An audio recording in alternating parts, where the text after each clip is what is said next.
Welcome to Luca is a Billionaire, where the only thing I invest in is your answers. In this video, I will show how to reset service in BMW X1 Updated. Turn the ignition to position 2 without starting the engine and press the iDrive menu button.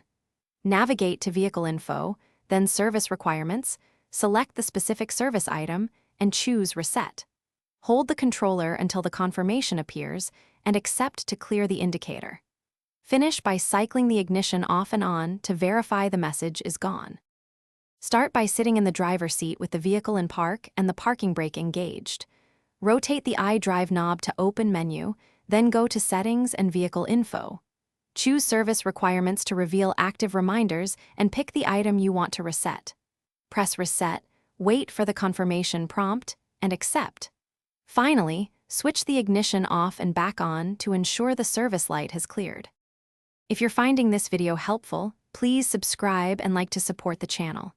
Quick recommendation: the Owala water bottle is great for road trips and stays cold, so you don't spill coffee while resetting service lights. It's durable, fits most cup holders, and makes long DIY sessions more comfortable.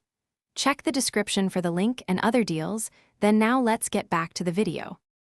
If the reset does not behave as expected, stay calm and methodical. Confirm the ignition is in the correct position and repeat the menu steps slowly. If warnings persist after a confirmed reset, the vehicle may need diagnostic attention for an unresolved fault code. Keep a log of all service actions and receipts to show technicians. When in doubt, contact a qualified BMW technician to avoid masking real mechanical problems. Thanks for watching and please subscribe. It's the best investment you'll ever make.